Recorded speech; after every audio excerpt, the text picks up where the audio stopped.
reread them as if you were the person being responded to, and reread them as if you were us, trying to understand how you've handled the responses. And this goes for state board and regional board staff, because sometimes it feels like it's an expression of how you feel about the answer.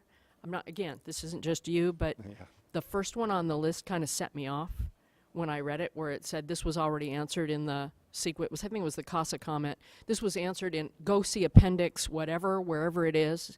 The state board refuses to answer the question. That got me really mad.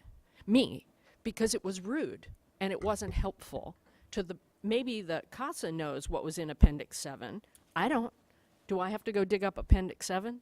So again, this is for all responses to comments that we do at all. You got to have a read for courtesy, because if you're rude, this is going to be my issue. Maybe I'm old-fashioned.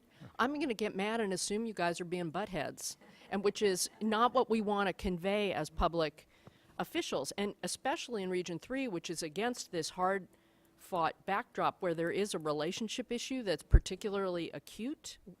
Right or wrong, I'm not judging. You got to be extra courteous. So I just want to put out my personal thing that one answer, even if totally accurate, and even if the question was annoying, I have no idea if it was. It seemed like a legitimate question to me.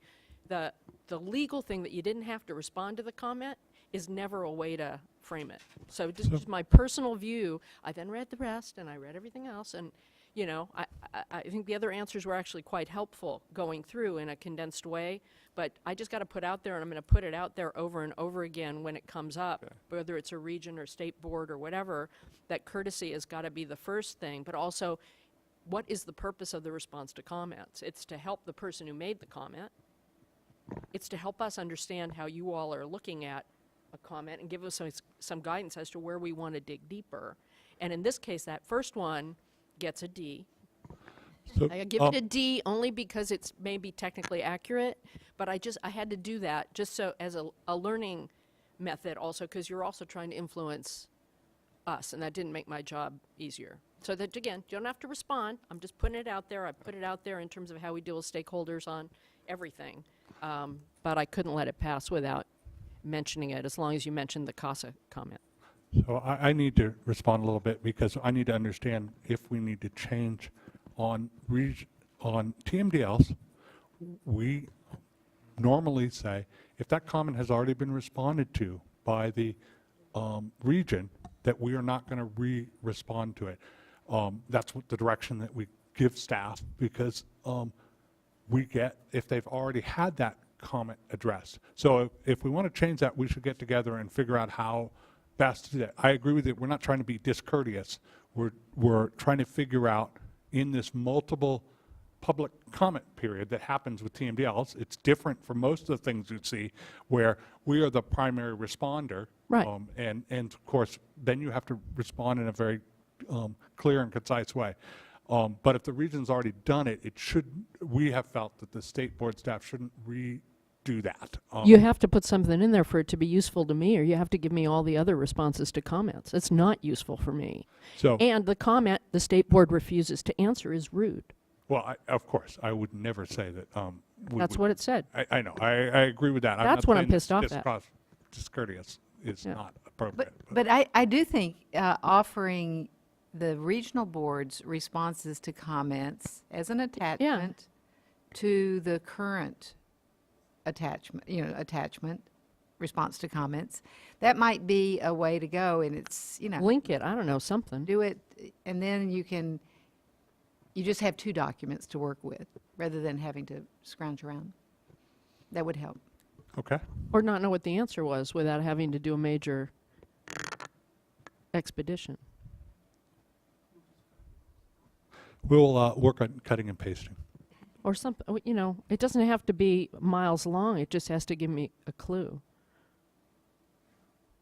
Okay. All right, I should have looked at him when I said what I said.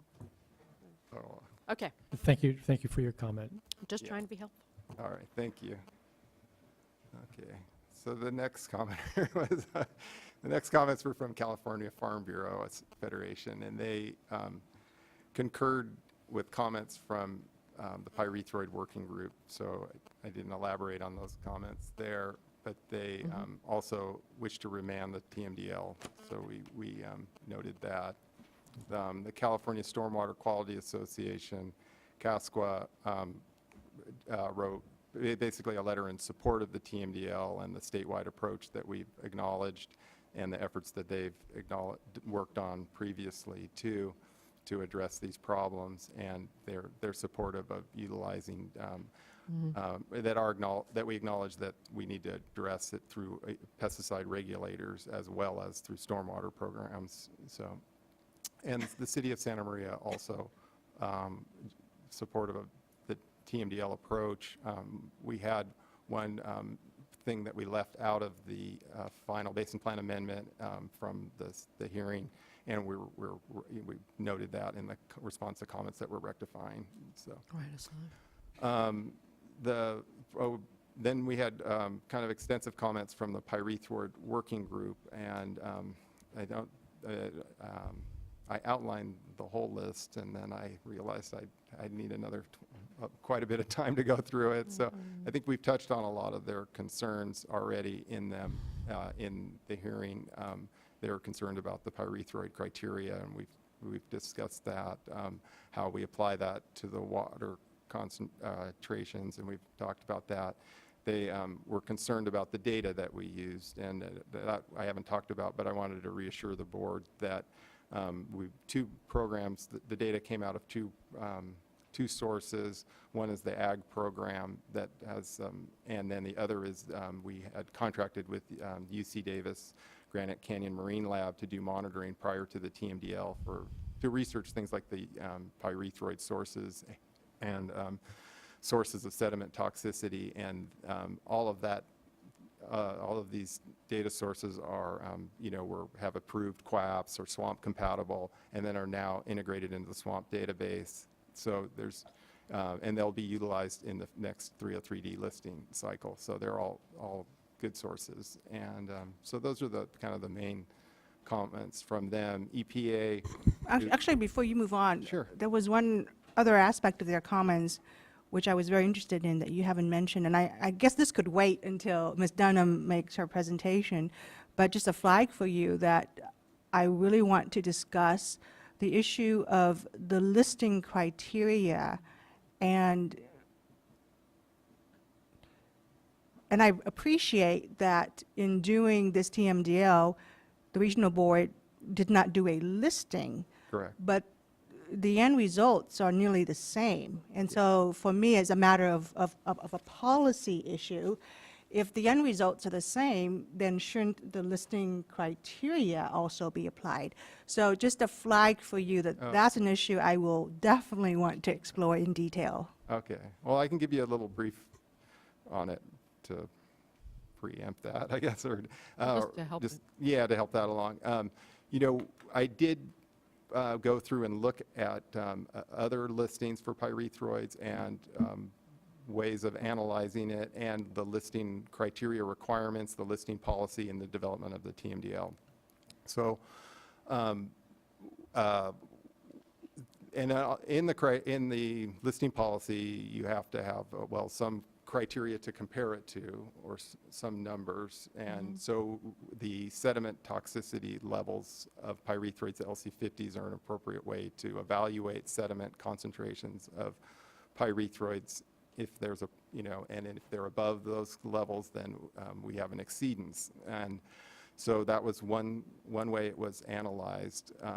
And then you have a binomial distribution that's outlined in the listing policy. So which for toxicity at lower sample numbers, I think it's less than 25, you need to have at least 2 samples that are toxic. So I outlined that in the technical report, and also based on the comments, we had discussions with the pyrethroid working group, and I had an appendix in the back of the TMDL that outlined all of the pyrethroid analysis. And based on their comments, I went through and rewrote that section. They were concerned, like, they couldn't see the monitoring sites. Where were the sites exactly? So I outlined every site, put multiple maps in the technical report for each site, the drainages, where they're located. And then And then the criteria that I used. They also brought up that why did I look at water concentration levels using UC Davis data? Maybe I should have used EPA numbers. So then I went through and reevaluated it based on EPA numbers, and we were exceeded the EPA benchmarks, which are not nearly as protective because they don't include indicator species like Hyalella. They only used Cerodaphnia. So I did take their comments, very seriously and realized, okay, I need to build a good line of evidence for this inclusion. And then I think, and also in this discussion, we've reevaluated and looked at the listing policy and how there's the weight of evidence methodology, and we applied that methodology to it. And then I think finally, like another way is that I mentioned the San Francisco region and how they have a TMDL for pesticides, and then they've incorporated other pesticides as they find them and develop them into the TMDLs and on the listing policy. And one of the ways they did that was a study, I believe, by Don Weston of they monitored a creek in the Bay Area and he determined that pyrethroids were the source of sediment toxicity. So then they added that to the 303D list and then included that. And then they even noted that, well, the TMDL that they have in place is going to address it. So, and we have that with the UC Davis study that UC Davis found when they did monitor in our region that pyrethroids were a source of sediment toxicity. So, and then, I mean, again, not to be like dismissive, we aren't listing, we're adding pollutants, and that's what EPA requires us to do through their code. If we identify a pollutant, we need to incorporate that, or if we expect a pesticide problem, we need to add TMDLs for that. And the magnitude of these problems and the levels that we found them, it would be really remiss not to include them. I mean, I would probably feel inclined to include them even if I didn't meet the binomial distribution, just because of the high concentrations that we found and the level of sediment toxicity and the linkage that we can make to that. So anyway, it's kind of, and then I understand they have some specific concerns about individual listings. I tried to be very specific to specific chemistry. So like I would try to link it to, two indications of, say, one pesticide like bifenthrin. But in some instances, the toxicity units added up even greater than the specific pesticides would add up to. So anyway, that's kind of my summary on that. Thank you for asking. It's helpful. And I just want to give Danny a heads up. Since the discharges are to land, and so that kind of makes the challenge not quite so great for CASA and for wastewater plants. But I assume that in the Central Valley, discharges are to land and to water, and so is that another reason that you're going into more detail on some of this? Yeah, you're talking about wastewater treatment plant discharges? The Yeah. effect on wastewater treatment plants of the potential threat, or the potential effect Yes. to wastewater treatment. Yes, we are, and we're also working with DPR and CASA on trying to get some help dealing with this through DPR's authorities as well. Okay.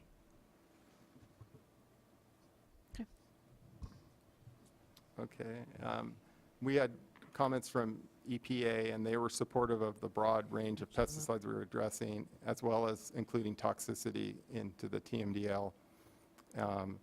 Western Growers and Grower Shipper Association of Santa Barbara County and San Luis Obispo counties provided comments also, and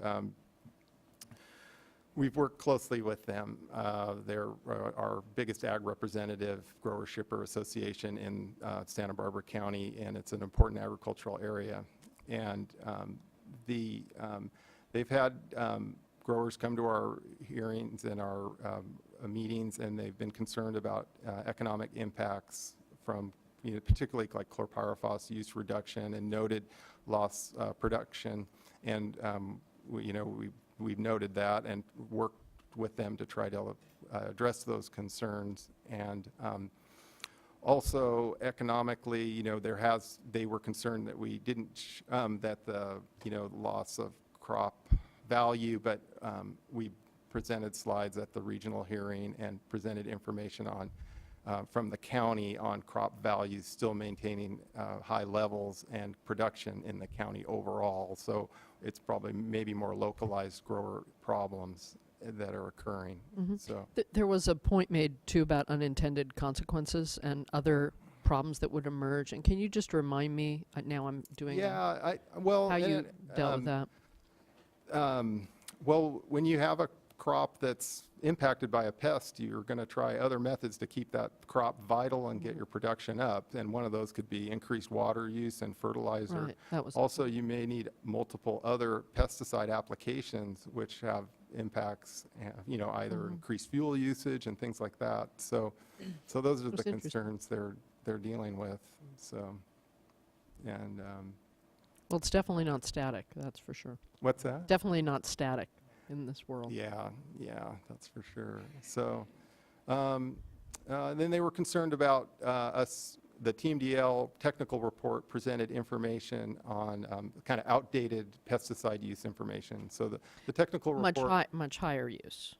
Yeah, well, it did and it didn't. It also showed that there were trends already taking place in the watershed. From 2006 to 2008, we were already seeing a reduction in chlorpyrifos use, particularly in watersheds where there had been a lot of outreach and where we had known problems. So ag really has been addressing chlorpyrifos for a while and trying to work on that problem. And their use has continued to diminish. And what the TMDL reflected data up to like 2008 on pesticide use, and they wanted to see more current information. So I wasn't able to add it into the technical report, but at the hearing I was able to present, and I've got a follow-up slide if there's interest on how use has really diminished on chlorpyrifos. And so to kind of acknowledge the efforts that they're making, they're concerned that they're not going to meet the TMDL goals, but based on a lot of use reduction and efforts that they're making, I'm pretty confident with the chlorpyrifos and diazinon problems, they're going to get there and address them. So, so I think that's kind of the main. No, that's good. Good I have one more slide, and that's my recommendation for you to adopt the Basin Plan Amendment for TMDLs for toxicity and pesticide in the Santa Maria River watershed. Thank you very much, and thanks for letting us have that conversation. I think it's just going to make the whole meeting more of a conversation and move forward and help us understand things. So thank you. We have some comments. I'm going to go to them. A handful. We don't have EPA here, which is what I was looking for. But first we have Sean Haggerty from the City of Santa Maria. Thank you, Chair, members of the board. Sean Haggerty, a partner at Best Best & Krieger, here today on behalf of the City of Santa Maria.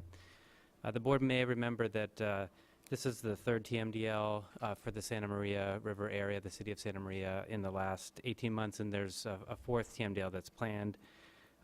This TMDL in particular, plus the other TMDLs and our other water quality requirements, do create significant challenges to the city. I wanted to chat briefly about those challenges, highlight some of those challenges, and then move on to the city's general support for the implementation options that are in the permit, in the TMDL, and then highlight the city's integrated planning effort that we're currently engaged in.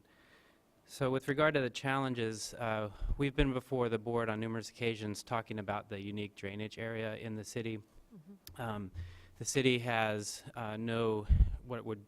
I would consider truly natural water courses. The channels that run through the city are really fundamentally more flood control facilities or even part of the MS4 itself. These are man-made ditches and channels. They're not, in our view, water bodies under the Basin Plan. And so that fact, on-the-ground fact, creates challenges about where compliance is to be obtained with some of the requirements. The Santa Maria Valley is obviously home to significant and vitally important agricultural activities, and that's a very important value to the city. And with that comes flows from agriculture, and so another challenge that the city faces is that to achieve compliance with water quality requirements, in certain cases, it's not something that the city alone can achieve. And so there has to be a partnership on a watershed basis with the entire community, and the city's committed to that. In this TMDL in particular, the city faces some unique challenges because of our limited authority to regulate the sources of pesticides, and that's a state and federal requirement. And certainly the city has a role to play, particularly with regard to education and other uses, but we can't really stop the source, and so that's something that is a burden to us and a challenge to us. And with regard to the technical concerns that have been raised, the city shares the technical concerns that have been raised. We were concerned about the use of the UC Davis criteria. Our opposition to the TMDL has abated because the movement from treating them as waste load allocation to targets, but we still have the concerns. And I was just noting that it's taken maybe 5 very sophisticated people to even try to explain some of these issues to a sophisticated board. And so clearly there are complex issues here, and we asked the board to closely consider whether the use of that, the UC Davis criteria in this case at this time, is appropriate or not. But with those challenges, we do support the compliance and the implementation approaches, and we greatly appreciate staff's willingness to work with the city and recognize the limitations that we have. And so the compliance approach that allows the city to look at statewide efforts, to participate in statewide efforts to try to regulate sources and contribute to efforts to continue to attack the sources of these impairments is greatly appreciated. And again, we thank staff for that effort. There is 2 important clarifications that need to be made. I think both of them were confirmed today by staff, but if they could be included in the action, if any action is taken today, it would be appreciated. One is deletion from the Basin Plan Amendment of a phrase that appears to qualify the implementation approach, which talks about sole reliance on such statewide efforts may not be adequate. And we ask that that be deleted at the regional board level. We believe that the board, in fact, did that. And I think staff, in response to comments 4.5, agrees with us, and they've confirmed that today. So if that could be included. And then the discussion that was had occurred earlier with regard to the TST and whether it's mandated or not, staff confirmed in response to comment 5.8 that it's not mandated. I think that was confirmed again today, so if that could be included in any action, that would be appreciated. So with my 30 seconds left, if I could just comment briefly on the city's integrated planning process. Oh, I hear about it. So we obviously have significant challenges, but we do appreciate the board's willingness to work with us on implementation and compliance approaches that look more broadly at the watershed, allow the city to attempt to prepare an integrated plan based generally on EPA's requirements for integrated planning, but tailored to our unique watershed and our needs. The idea would be to combine all of the city's water quality requirements into a larger plan for the watershed, and then work to implement that plan over a period of time. We're really well suited for that kind of an approach because we're a full service city. We do water, we do wastewater, we handle the stormwater within our city, we do trash, and so we really can handle and integrate a lot of those activities. And we have this unique drainage system that presents challenges to us, but it also presents opportunities because we have a series of both on-site basins, sub-regional basins, and regional basins that can be used for groundwater recharge and for treatment. And we're very interested in using that existing infrastructure to try to tackle some of these problems. If I could have just a few more seconds. Yeah, go ahead. Okay. We prepared a white paper that we submitted to the regional board in January on the integrated planning process. We met with the board in February, and then in April we took board staff, including Peter, on a tour of our drainage area to talk about our integrated planning approach. And so we're now moving forward. We're trying to get funding for it. We've applied for limited funding from EPA on the approach. And so we really ask that the regional board and the state board support our efforts. We really think it's the right way to tackle these problems and to take all of these different requirements and combine it Right. into one approach. So again, thank you for the opportunity to comment, and we look forward to continuing our collaboration with the regional board and the state board. Thank you. Thank you for that approach. That's the direction we really have to go. I mean, in some ways, I mean, my philosophy's been for a long time is that you got to be honest and clear on targets and standards, because it is what it is. But that we need to be flexible in implementation and figuring out how to get multiple benefits. And when we have a willing partner, it makes it all the more easy and appealing. So it is nice that you're an integrated one-stop shop. The complexity of it in other jurisdictions is something that we're trying to figure out how to leverage, incentivize, et cetera, be part of what we do through our stormwater strategy and basically everything we're doing over the course of the next decade. But that it's good to know, so I appreciate you. If it can work, we're the jurisdiction, I think, that can make it work, and we're committed to doing that. And we've thus far had great support from the regional board, and we're really Good to know. excited about moving forward. Great. And if, I don't know if you would be the right one to do it, but if someone's on the webcam and can stay through the rest of the morning, Greg Gearhart will be making an alley. Greg, you're supposed to be gone.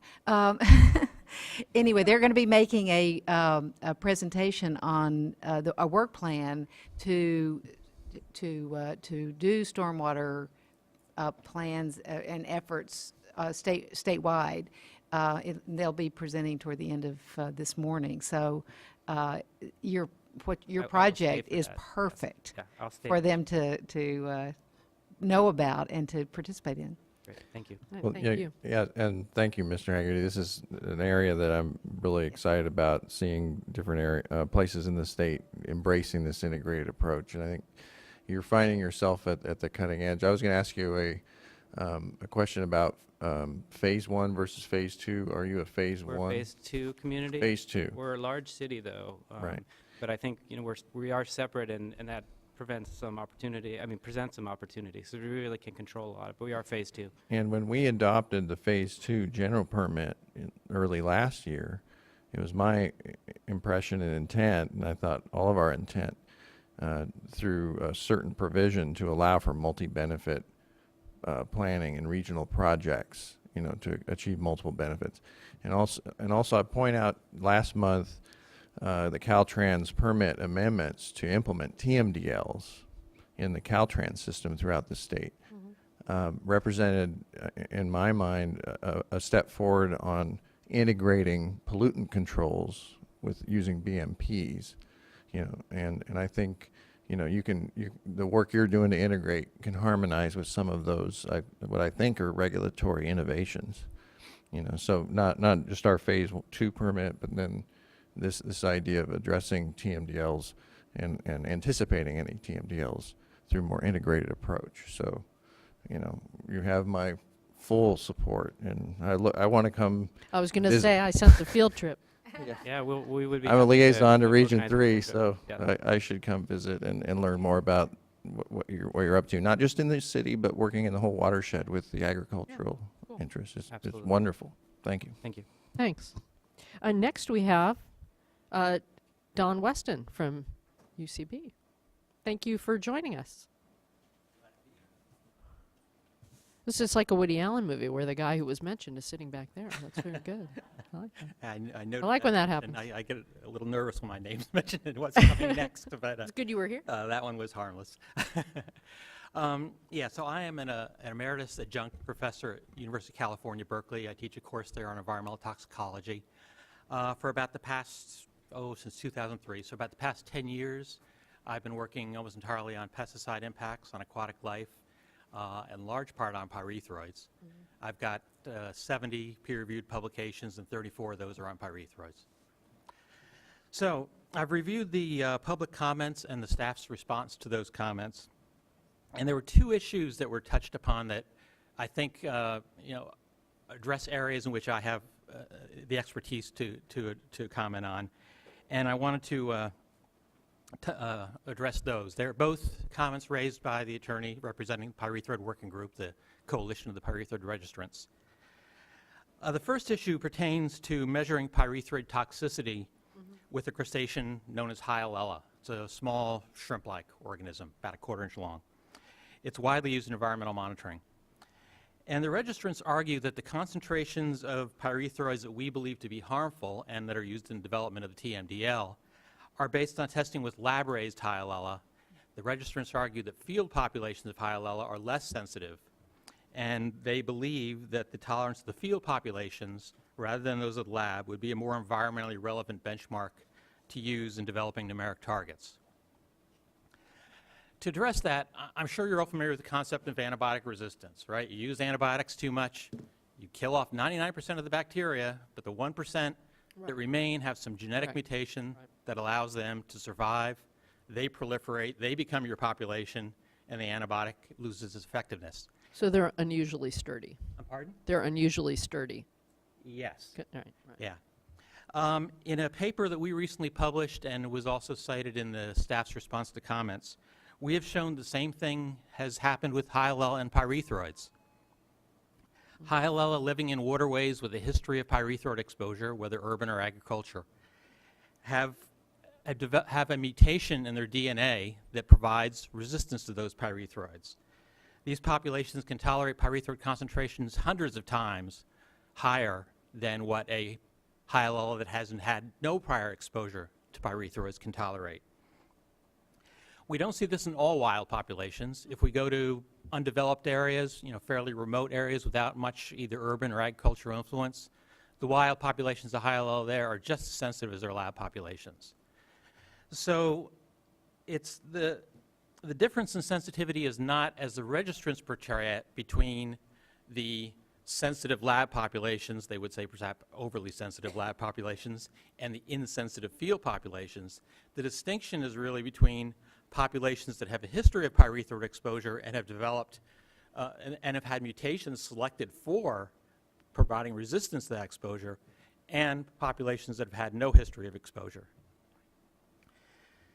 So I find it, frankly, pretty astounding that anyone would make the argument that numeric targets should be set to protect the mutant Hyalella. I think pyrethroid targets have to be set at a level that protects all aquatic life, not only those Hyalella that we have selectively bred for pyrethroid resistance. So I have personally no problem with using the numeric targets based on laboratory reared Hyalella. The second issue I want to address is the registrant's position that numeric targets should be based on just the fraction of pyrethroids that are dissolved rather than the total. Mm-hmm. The difference would be those that are usually would be particle associated. So I can see the theoretical attraction to the approach they advocate, but as a practical matter, I think it's totally unworkable. Mm-hmm. First, our analytical methods are just barely able to see pyrethroids when they reach levels of toxicological concern. Our detection limits are right there at the threshold. They're already capable of causing toxicity before we can even see them. So we don't have the analytical luxury of being able to take that number and then slicing and dicing it into smaller pieces, saying this is as much as dissolved, this much as particulate, because the analytical capabilities are just not there. If we were to only consider the dissolved fraction, the concentration of the dissolved fraction that would be necessary for us to even see, we're way, way, way above toxic thresholds by the time we reach that. Second reason is our entire database, all the LC50 data that underlies everything we do is based on total concentration. Mm-hmm. There's no effort to partition that. So if you're basing everything on a dissolved concentration, you basically have to throw away the entire LC50 database that we've got. And I don't know how you would establish what level of dissolved pyrethroid is toxic. The data is just not there, and the compounds basically become unregulatable. And third, if you make you can make the same dissolved only argument for many other organic compounds that chemically are very similar to the pyrethroids, things like PCBs, organochlorine compounds like DDT, dioxins, some aromatic hydrocarbons. They all are very particle associated. We don't regulate them on only dissolved fraction. I don't think the methods are there to do it. We regulate them on the totals, and I think we have to do the very same for pyrethroids. It doesn't work with those other compounds. It's not going to work with pyrethroids. So in summary, I think the two primary science-based objections raised by the pyrethroid registrants, in my mind, are not defensible. The one on the pile resistance issue, I think, is a distortion of the work that I and others have done. And the other, I think, is on the dissolve versus total. It's just an approach that is really not achievable. Great. Okay, thank you. Thank you very much for coming. That's helpful. I have a question. Yes. Just really for further education, I find this fascinating. So are you involved in the Region 5 discussions? I have done the vast majority of my work in Region 5. I've sampled a lot, Stockton, Sacramento, and on up the Central Valley. I wasn't involved in developing the numeric criteria that UC Davis has done for Region 5, if that's your question. Yeah, I know Region 5 area, and I work with them quite a bit. wondering if, and maybe this will come up later, but that stakeholder process, and if they're looking at different approaches to either of the issues that you've outlined. And if you could comment on that if you were involved. But it sounds like either you haven't been involved or maybe they're not even looking at those two issues. I don't know, Brett. Yeah. Danny can answer it Okay. better. I mean, I think a lot of the data I've generated has worked its way into Region 5's thinking on these matters and some of the approaches they're pursuing. I'm not sure if that answers your Okay, question. thank you.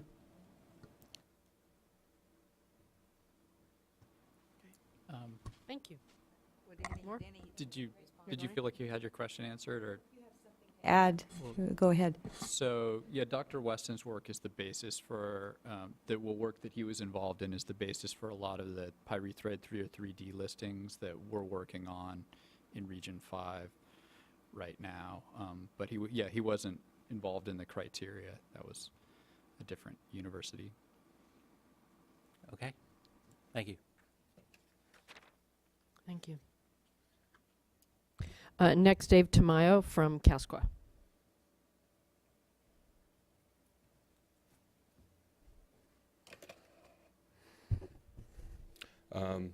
Thank you, Chair, and the board for this opportunity to speak to you today. And also I wanted to thank Region 3, in particular Peter Mertens, for really taking the time to understand our comments and adjusting the way they approach this TMDL. We were led to us being overall in favor of adoption of this TMDL. Normally we don't comment on region-specific TMDLs, but we feel that certain aspects of this TMDL had issues of statewide significance. And what I wanted to focus on was that this TMDL recognizes the need to utilize the interagency approach to dealing with pesticide toxicity, and my focus is on urban. So my comments will be mainly on what's been going on with that and why that's a valid approach. And I'm also going to end with sort of what do we do next with that approach. One of the really important aspects of following this is that local agencies lack authority under state law to deal effectively with pesticide toxicity in their areas. They're specifically preempted from regulating pesticides. And the available tools that they have, such as outreach and in-house integrated pest management programs, are just simply inefficient to address the problem. And then they're working against the actually reasonable presumption on the part of the users that EPA registration should be preventing the types of toxicity that we've seen. And unfortunately, historically, that has not been the case for urban use pesticides. So we've been working, Casca has been working very hard for more than a decade, probably actually almost 20 years, to work with DPR, US EPA, various regional boards, and to some extent the state board, to try and fix that problem. And we've gotten some successes in that. I'd say that working with DPR to establish the surface water protection regulations that specifically address pyrethroids is a very good sign that we're getting close to being able to deal with this, relying on the authority that DPR has and that US EPA have to regulate pesticides as a product that has the potential to harm urban water quality. But what we really like to move towards, all our successes have been sort of reactive. So even though we believe that the surface water protection regulations are an important way to get at the current problem, what we'd like to move beyond using the regulations, the pesticide regulations, to address known problems. We'd like to move, and we've shown that that's the way to do it. We'd like to move on to making it being more prospective, and that working with state agencies and sort of pushing EPA to do a better job at preventing those problems in the first place and doing better analyses at the registration level and the registration review level to make sure that they really understand how these things are likely to act in an urban environment and prevent those problems, so that we don't continue to have a cycle of once pyrethroids, and we're seeing this already. We want to stop this process of, okay, we've got pyrethroids pretty much under control. Now the industry is moving towards fipronil. Now we have to deal with that reactively. Right. So what I wanted to ask from your board is that we'd like to sort of have an opportunity to give you more detail on how the successes that we've had to date, the challenges that we have moving forward. And we'd like to suggest that you agendize a workshop on this particular subject, and we would suggest that we would bring in our partners from some of the regions, Region 2, Region 5, and some of the people from your state board who've been working on this, in particular with DPR and the management over there that have been supportive of this approach, sort of paint a picture of how this has worked to address problems that have arisen and how we see them working in preventing future problems so we can get off this cycle. That is a great idea. So, I mean, it's right in line with what we're going to be talking about in our last agenda item for the morning.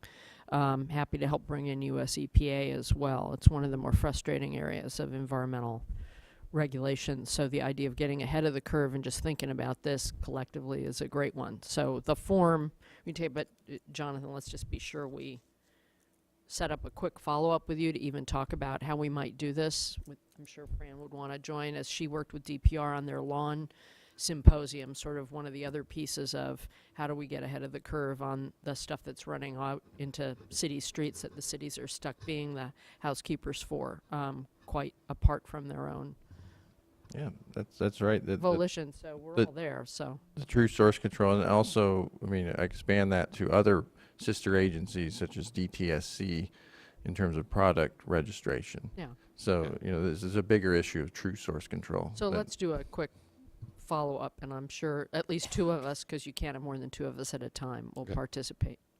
Yes, I'd be very happy to do that, and I can stick around. I only work 3 blocks away from here, so it's Well, we kind travel's of have not- a the big travel's day, I not a have to say, problem, so we'll just probably have to set another date. Pardon Because me? we have another hearing this afternoon, so Okay. it won't be today. Right. So I want to let people so- eat a regular lunch today, if at all possible, so as not to have Yeah. that rundown that we did yesterday. But I am, I will, that will be one of my top priorities. In fact, working on this issue has been because this problem with urban use pesticides is universal in Yeah, basically right. every city in California Right. has the same problem. So Right. this has been my priority for the last That's great. 15 years. So, and I just wanted to just end with what we'd really like to see is that, we're dealing at the TMDL level, and I think what I'd like to have some consideration of is getting off even, not even, once there's a listing or known impairments, getting off of just sort of automatically saying we need to use a TMDL. Both your policy and US EPA guidance allow for the use of other regulatory programs that can be reasonably expected to deal with the problem. And I think we've made the case over the years that we've got a better way of doing this. It'd be more cost effective, and it'll work a lot better if the policy of the State Water Board is that once there's knowledge that there's an impaired water body, that we really look at how can we use the pesticide regulations in partnership with DPR and using the management agency agreement, how can we use that as the primary mechanism to address water quality impairments, especially in an urban environment? And I would suggest that consider having just a board policy that's what we're going to explore first, because I know that TMDLs are really expensive, and they don't make sense to do it watershed by watershed if you know that you've got a statewide problem anyway. So that would be something to consider once we explore this further, but that's where we're suggesting we'd like to see it head. Okay. Thank you. But thank you. Look forward to working with you. Chairman Marcus? Yeah. Victoria Whitney just reminded me, we have a group that meets regularly with the regions and DPR, and so I would suggest that we have that group get together and plan out with this gentleman a workshop approach to. Right, or some alternative to it. I just want to see the issue move. It's part of the stormwater strategy anyway, and I'm just offering to help drag EPA in. That's fabulous. Yeah, that's what I'm here for. Thank you very much. Thanks. Great. Ms. Dunham, your card is next, but the last card after you is Ms. Thorne. Do you mind courtesy for your colleague, because her comments may be shorter than yours? Okay. I don't mean that in any, we're going to spend some time on it, so. You can take whatever I say however you like, but do take it the way I intend it, if possible. Good morning, board members. Melissa Thorne. I am here today commenting on just one little piece, which is the TMDL's use of the test of significant toxicity, or the TST. We appreciate the response to comments, but the TMDL does say use the TST. And just a reminder that the TST is merely a guidance document. This was not included in the approved methods in Part 136.3, even though EPA amended that rule in 2012, 2 years after the TST guidance was issued. So just in case you didn't know, CIVICWA and SCAP last week filed a lawsuit in federal court challenging EPA's March 17th, 2014 approval of the TST as an alternative test procedure in California.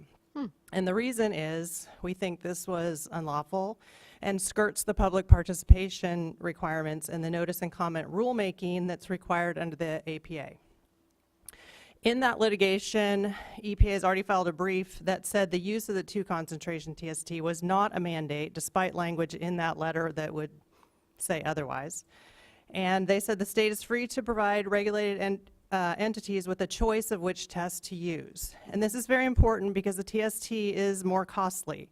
From the people that I've talked to, people are planning to do 50 replicates of that test because of the problems that are inherent with that test. And with the 2 concentration, there's no dose response that you can show that you normally would with a 5 concentration test. So I'd ask that you maintain the choice of approved methods and make clear in the TMDL itself, just as Mr. Haggerty asked earlier, that although it's stated in the response to comments, people may not have access to that document and only have access to the TMDL document, and therefore we want the TMDL to expressly say that. Thank you. How have you all thought about handling that? You know, response Well, to that's- comment versus the reg. I mean, I wouldn't suggest wading into the litigation at all. That's not appropriate. But well- how did you want to deal with the response to comment and the request to say something more definitive? Go ahead. Well, all I would say is in looking at the TMDL itself, the Basin Plan Amendment, what you all are being asked to approve today and what has regulatory effect, I did my scan and the TST is never once referenced in there. I believe what Ms. Thorne is referring to is an attachment that was a staff report, which again has no binding legal effect, and we can have Region 3 comment, if you'd like, beyond what they said in the response to comments, which is that they recommend TST use, but they recognize it would not be mandatory. Okay, that's what I read. Yes, exactly. In the Basin Plan Amendment language itself, TST is never mentioned, but as Mr. Lawford mentions, the TST is mentioned in an attachment to the staff report under recommendations for the future. All right, But it's because we're not- going to be dealing with this issue clearly in not other mandated. contexts All right. too. I'm sorry. We're going to be dealing with this, obviously, as we go through the toxicity policy Right. later on this summer. Correct. All right. Before we move off this topic, though, because the TST obviously is of a great deal of interest to a lot of stakeholders, and because it is at this point still pending before us, rather than just depending on, the response to comment, and it's not in the TMDL, it's in the appendix, because this is a major issue for a lot of our stakeholders. May I suggest instead that we put something in the resolution to acknowledge or to state very clearly our understanding, what staff has already articulated in terms of the TST being a recommendation at this point as the toxicity amendment is pending before the State Water Board? We can certainly do that. I mean, it's an accurate statement. I'd be happy to provide you language when you're ready to make a motion. I think that would certainly give me and some of the stakeholders a little bit higher level of comfort. We're all about comfort and relationships, Michael. And trust, yes. Well, yeah, that's the one I'm going to buy you a beer on later. So. Oh, darn. Well, whatever. Yeah, beverage of your choice. All right, next, Tess Dunham for the pyrethroid working group. And she has asked for 10 minutes, and I think that's appropriate. And I have a PowerPoint slide that I provided to Janine last night as well. And while that's getting brought up, I have with me, since I am not an aquatic toxicologist, I brought my own with me today.